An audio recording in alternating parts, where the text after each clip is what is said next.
사전청약 하기로 한 거는 계속 쭉 해야지 뭐 그냥 주택가에 강세로 가면 안 하고 또 주택가에 약세로 가면은 또 뭐 사전청약 뭐 하고 뭐 이러면서 주택 공급 정책이 기본적으로 시차 걸리고 3, 4년, 5년 걸리는 건데 이건 좀 아닌 것 같아요.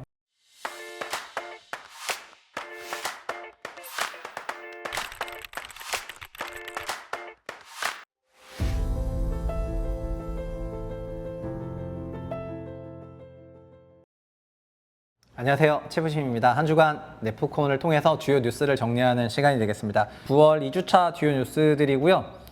당연히 오늘 전달해드릴 뉴스는 한 주간 있었던 것 중에 부동산 관련 시세 얘기가 제일 앞서서 나올 것 같고요. 서울의 상승세가 좀 꺾이고 있냐 이런 의견들이 최근에 조금 나오고 있는 것 같습니다. 그리고 갈아타기 매물이 좀 늘어나고 있다. 그리고 강남도 요즘에는 다시 또 태북, 태남 논란이 있는데 테헤란로를 기점으로 태북이랑 태남 논란이 조금 있는 것 같습니다. 시장이 차별적이기 때문인 것 같고요. 저 개인적으로는 이걸 완전히 느끼고 있는데 태남, 태북도 아니고 제가 생각하는 도로는 다른 도로가 있습니다. 근데 여튼 시장은 진짜 시장 너무 냉정해. 그리고 두 번째는 대출 규제 정부가 다시 시행한 거예요. 그리고 임차료가 좀 다시 큰 폭으로 오르고 있는 부분이 있는데 관리비가 많이 오르는 월세 시장이 요즘 얘기가 좀 있는 것 같고요. 그 다음에 3기 신도시 광명시흥지구에 대해서 조금 논란이 있습니다. 아시겠지만 광명시흥지구는 3기 신도시 중에서도 진짜 알짜 입지 중에 하나인데 여기를 통해 가지고 광명시 자체가 폭발적으로 커지거든요. 그런데 이런 택지 개발 사업을 할 때는 이주자들의 그 택지를 원래 관내에 주는데 여기서는 이제 관외로 주게 될 경우가 있을 것 같다 해가지고 상당한 논란이 있는 것 같습니다. 근데 전반적인 택지 개발 사업들이 갖고 있는 숙명인데 어떻게 풀지는 지켜봐야 될 것 같고요.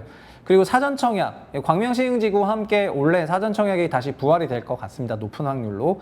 근데 이 사전청약을 계약을 하겠다고 사업을 하겠다고 진행했던 민간 사업자들이 계약을 포기했더니 LH가 그 계약 포기액만 한 2천억 벌 것 같거든요.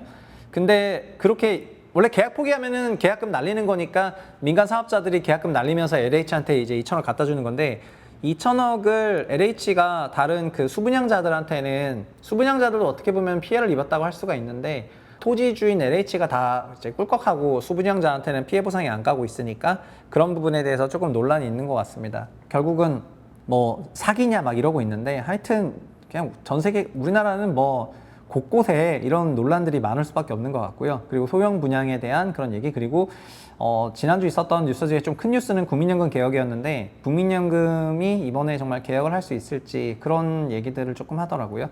그래서 전체적인 뉴스는 제가 네프콘에 올려주는데 네프콘은 어쨌든 이번 달에는 아직 멤버가 한참 남았는데 그 네프콘은 안타깝지만 이제 유료 사이트거든요. 그래서 유료 사이트여서 이제 월 구독을 하고 보시는 패턴인데 근데 이번 달 구독을 하시면 다음 달 50% 할인이 쿠폰이 자동으로 가기 때문에 연말까지 구독을 조금 생각해 보시는 분들은 구독하셨으면 좋겠고요.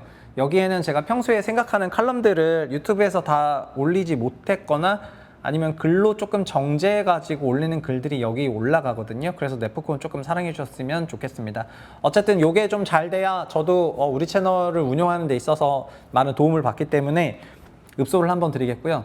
여기서 오늘은 그래서 광명시흥지구에 대해서 조금 찾아보겠습니다. 일로 한번 쭉 가볼게요. 일단 광명시흥지구 얘기부터 해볼게요. 그 3기 신도시는 잘 아시겠지만 그 중에서도 순차적으로 발표를 했고 그중 대규모 도시 중에 하나가 광명시흥입니다. 이제 박승원 광명시장이 기자회견을 해가지고 최근에 2032년까지 광명시 발전계획을 발표했는데 2032년까지 11만 호의 주택이 공급되고 인구가 50만 명으로 증가해서 광명이 엄청 커집니다. 현재 광명시가 22만 명이니까 이제 거의 더블 나는 겁니다. 그 정도로 상당히 큰 도시가 되는 거예요. 광명은 아시겠지만 과천이랑 함께 지역번호 02번을 써서 박정희 시대 때 원래는 서울에 편입이 되려고 될 뻔한 그런 이제 행정구역이기 때문에 저는 이런 데를 준서울 지역이라고 부르고 있죠. 그래서 광명과 과천은 사실상 준서울 지역인데 광명이 꽤 커지게 되어 있습니다. 그래서 주거 밀집 지역, 그 다음에 광명 도시첨단 지역, 광명시 일반산업단지 지역 이렇게 만들어가지고 이제 간다 이런 개념이 되는 거고요. 광명시는 3기 신도시 외에도 지금 뉴타운들이 있는데 철산이라든가 아니면은 뭐 이런 뉴타운들이 있고 그 다음에 구름산지구 도시개발 사업 등 다양한 사업들이 있습니다. 그 다음에 광명시 테크노밸리 조성 사업도 있고요. 이 테크노밸리 때문에 뭐 지산이랑 이런 것도 많이 지어졌는데 물론 성적이 좋냐 그런 건 아닙니다. 이때 지어진 지산이나 이런 것들이 지금 많이 공실을 하고 있어요. 근데 어쨌든 여기에 주택을 짓고 그다음에 일자리 유치하고 노력하고 어쨌든 최선을 다해서 하다 보면 여기도 채워지기 시작을 할 건데 그런 방식으로 앞만 보면서 달리고 있습니다. 그리고 교통 인프라가 개선이 되죠. 광명 시흥선이랑 신안산선, 월판선 이런 것들이 이제 신규로 특히 신안산선 같은 경우에는 어떻게 보면은 여의도까지 연결되는 안산과 여의도를 연결하는 코어 노선인데 광명을 거치면서 가기 때문에 그 광명이 신안산선 개통 이후에 중심지적인 부분에서 상당히 많은 그 유효 수요를 흡수할 수 있을 만한 그런 노선이 신안산선 아닌가 개인적으로 그렇게 생각을 하고 있습니다. 근데 여기에 이주자 택지 배정 문제가 있는데 이주자 택지 배정이라는 거는 그냥 여기 집단 도시개발 사업, 택지 개발 사업을 하게 되면은 토지들에게 보상을 해주는데 그런 맥락에서 원 주민들을 이제 이주하기 위한 택지 보상을 해주거든요. 근데 광명이 아니라 그거를 시흥으로 이주자 택지를 준다는 그런 얘기가 나오면서 논란이 있는 것 같습니다. 그래서 국토부에서는 광명과 시흥을 별로 구분하지 않고 전체를 대상으로 봤다 보니까 광명은 이제 한마디로 말해서 시흥시 가기 싫다 이렇게 얘기를 하는 거죠. 그래서 광명에서 이런 얘기들이 막 나오면서 이제 논란이 되고 있는 것 같습니다. 저는 이런 논란이 되고 있는 것을 보면은 그냥 물론 이제 옛날 그 도시 이름들이 다 도시 이름들이 근거가 있는 건데요. 경기도도 광역으로 좀 다 묶어야 될 것 같습니다. 진짜로요. 그래서 뭐 얼마 전에 경기남도가 경기도고 경기북도는 이제 소위 경기북도와 평안우리 자치도가 되는데 경기도가 그래서 경기남도만 경기도고 평루도가 되는 건데 그런 이름을 쪼개는 방식이 뭐 맞고 틀리다를 통해 가지고 어쨌든 막 개별 이제 도시가 서로 유기적으로 연결되고 있다는 거를 인정하고 그 다음에 행정구역만으로 그 도시권이 유지가 되고 있는 것이 아니라 생활구역으로 도시가 재편이 되고 있잖아요. 그래서 생활권역을 반영한 광역적인 그런 도시 구조 계획이 있어야지 될 것 같습니다. 어쨌든 앞으로 어떻게 조성하는지 좀 봐야 되겠네요. 근데 다만 이 3기 신도시 중에서 광명시흥지구는 사전청약을 또 강력하게 한다 하거든요. 그래서 이번 달 중에 주택공급 대책이 나온다고 하니까 뭐가 나올지 지켜봐야 될 것 같은데 여기가 굉장히 주인공이 될 것 같습니다. 이 사전청약 관련해서는 본 청약보다 1, 2년 앞서 청약하는 걸로 2021년 7월에 재도입이 됐었는데요. 2021년 7월에 조입이 된 건데 22년에 바로 하락장이 왔잖아요. 그러다 보니까 22년에 민간분양, 23년에 공공분양 사전청약이 전부 폐지됐습니다. 그러니까 민간분양 폐지된 건 사업주가 다 폐지를 했는데 LH가 이 폐지한 사업주들에게 계약금 포기액을 받았거든요. 그 돈이 적지 않아요. 그 돈이 2천억이나 되는 것 같더라고요. 그래서 자기네들도 포기했는데 그러니까 소위 그 LH를 보고 청약한 사람들한테는 이제 배액 배상하는 게 이게 상도이지 어쨌든 배액 배상하는 게 맞을 수도 있는데 이거를 하시는 분들이 지금 다 이제 망연자실을 하고 있으니까요. 근데 이런 상황에서 다시 23년 5월에 폐지해놓고 또 24년 9월에 사전청약 시작한다 그러면은 이 사전청약 담당하는 사람은 진짜 뭐라 그럴까 제가 뭐라고 할 수는 없는데요. 이게 진짜 문제예요.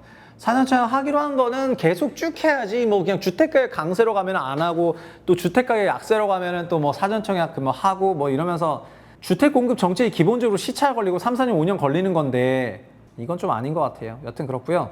그래서 분양가 본청약 되게 되면은 분양가가 올라가는 거는 근데 공공택지라도 분양가 상한제 때문에 분양가가 올라가는 거는 맞는데 그래도 공공택지 분양은 저희 채부심 채널이 유일하게 추천하는 신규주택 매수 프로그램입니다. 저는 분양가 상한제 분양받지 않을 생각이라면은 그냥 그 어떤 집도 싸게 사긴 어렵다 이렇게 개인적으로 생각을 합니다. 분양가 상한제조차도 비싸다 이런 말들이 많이 나오지만 분상제 분양주택이 신축주택을 대규모로 공급하는 거에다가 신규로 지어지는 단지이기 때문에 입주자 간의 위화감도 가장 없고 그리고 주택가액이 어쨌든 가장 낮은 상태로 공급이 되기 때문에 분상제 청약은 꼭 알아보셔야 된다 이렇게 말씀드리겠고요. 자산시장 조정이 온다 하더라도 분상제 자체가 이미 시세보다 수십 % 낮게 공급되는 거기 때문에 분상제 가격이 정말 락바텀 가격에 육박한다 그렇게 말씀을 드리겠습니다. 그래서 분상제는 어쨌든 하게 되면은 약간 올라간다 하더라도 그게 싼 가격이다 이렇게 생각하는 게 맞고요. 사전 청약을 토대로 다시 한번 공공분양이 올라오게 되면은 청약에 높은 관심을 가지시기를 바라면서 이제 오늘 영상 마치겠습니다. 네프콘에는 이런 영상 외에도 제가 컬럼 같은 거를 자주 쓰거든요. 그래서 이 컬럼도 보시면은 최근에 제가 부동산 시장에 대해서 갖고 있는 생각들을 좀 정리했는데 컬럼 조금만 보여드리면은요. 여기 AI가 버블이 버블일 거라는 6월 달에 제가 이 마커스 브라운이 유튜브 보면서 아 진짜 AI 버블인 것 같다 이런 생각했었는데 그런 게 우리나라에 이제 잘 안 알려져가지고 개인적으로 좀 아쉽더라고요. 이게 서울 소재 모 아파트인데 빨간색 선이 멀티플입니다. 보시는 것처럼 이 파란색 선이 전세가고 회색은 갭 가격입니다. 합치면 매매가가 되는 거죠. 매매 가격은 전세 가격의 일정 배수, 이 아파트는 2배 정도에서 왔다 갔다 하고 있습니다. 고점이 2.1배였고 저점이 1.9배 정도 됩니다. 리레이팅 되고 나서는요.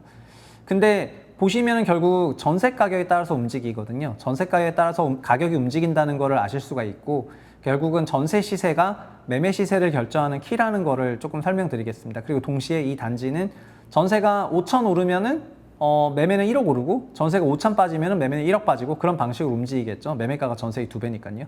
근데 경기도를 보면은 이 단지는 경기도 의왕에 있는 단지인데 21년까지는 이제 멀티플이 이렇게 올라가는 방향으로 갔었는데 최근에는 전세 시세가 오르고 있음에도 불구하고 매매 시세가 하락을 하면서 멀티플이 내려오고 있습니다. 그래서 펀더멘탈하게 보면은 임차료가 이렇게 올라가는 구간에 매매가가 약세일 때는 이럴 땐 사는 게 맞죠. 이럴 땐 사는 게 맞거든요. 왜냐하면은 임차료가 올라가는 것은 매우 펀더멘탈한 부분이고 그런데 매매 시세가 약세라면은 굉장히 좋은 기회라고 할 수가 있습니다. 그런데 경기도 전반적으로 보면은 21년 하반기를 고점으로 멀티플이 2배에서 1.3배까지 이제 내려오고 있는데 1.3, 4배까지 내려오고 있는데 그걸 보면은 경기권에 대한 그 시장의 그 선호 심리가 굉장히 내려가지 않았나 그런 생각이 들더라고요. 저 개인적으로는 이런 그 차트를 보이고 있는 그런 시장이 경기도가 지금 전반적으로 봤을 때 서울 일부 핵심지만 이제 좀 선호하는 그런 심리가 강화되다 보니까 나타난 것 같은데 결국은 시차를 두고 나중에는 좀 조절이 있지 않겠냐 이렇게 생각을 합니다. 사실 여기는 어쨌든 전고점 대비해서도 상당한 룸이 있고요. 그리고 임차료가 올라갔던 펀더멘탈한 부분이 임차료가 설령 나중에 일부 조정이 된다 하더라도 여전히 밸류가 그렇게 비싼 건 아니거든요. 그래서 이런 단지들이랑 볼 때 차별적으로 봐야 됩니다. 그러나 사람은 이렇게 올랐기 때문에 이런 데만 쳐다보게 되는 거죠. 여기는 내렸기 때문에 여기는 안 좋아지나 이렇게 생각을 하는 거고요. 하나만 더 보여드리면은 이건 송파구에 있는 뭐 대표 단지인데요. 여기도 멀티플이 21년에 피크, 그 다음에 2배까지 내렸다가 지금 2.2배입니다. 21년에 자산시장 피크는 밸류에이션 피크라는 겁니다. 현재는 전세가가 그때보다 더 올랐기 때문에 매매가가 이제 올라갔는데 밸류는 2.2배까지 왔거든요. 근데 여기도 똑같은데 결국은 이 주택시장을 볼 때 임차료가 되게 중요한 이유는 임차료가 매매 시세를 결정하는 상당한 요인이라는 것을 말씀드리고 싶어서가 한 꼭지가 있고요. 그리고 결국은 장기적으로 장기 추세를 보면 임차료를 따라가더라는 건데 임차료는 금리 따라서 아니면 등등 이런 요인으로 좀 급변하는 경향이 있고 그에 따라서 매매 시세도 좀 확실히 변하고 있는 것 같거든요. 근데 우리가 명목 가격만 보면은 이게 전고점 뚫었으니까 와 뚫다 하겠지만은 결국 이런 강세장 속에서도 과거의 밸류에이션을 못 뚫었거든요. 그 얘기는 지금의 강세장 매크로 거시 환경이 21년의 초저금리 환경보다는 안 좋으니까요. 안 좋으니까 이제 이런 상황이 나온 거고 결국에는 멀티플 고점도 저는 21년 하반기에 나왔다고 생각해서 그때의 고점을 뚫기가 어렵다 이렇게 생각합니다. 그래서 아까 앞서 경기도에 있는 그 아파트 단지가 가격적으로는 하락폭이 좀 적어 보이니까 좋아 보일 수도 있지만 근데 한국 시장 전체로 보면은 멀티플 고점은 21년에 나왔고요.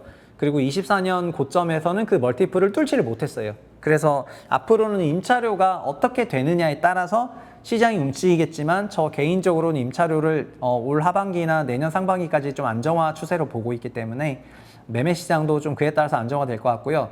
멀티플이 이제 과거 피크를 뚫지 못하고 이번에 천장 한번 만들고 또 내려오게 되면은 그러면은 이제 점점 그 멀티플에 대한 사람들의 인식이 좀 생겨서 어느 정도 그 밸류에이션 천정 이런 거에 대한 개념이 좀 잡히지 않을까 싶습니다. 지금 현재는 21년 전고점을 명목 가격으로 뚫었다 하더라도 밸류에이션을 뚫은 지역이 거의 없다 이렇게 말씀을 드리겠습니다. 그래서 밸류에이션이 의외로 많은 부분 작동하고 있다 이렇게 말씀드리고요. 통상 21년이 자산시장 밸류에이션이 고점이고요.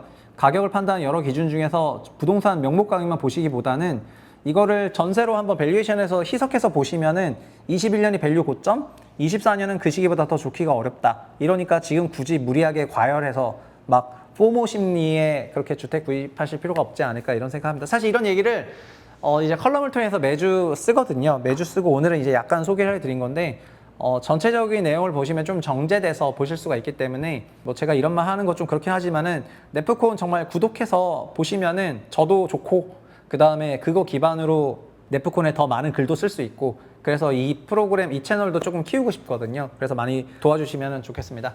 감사합니다.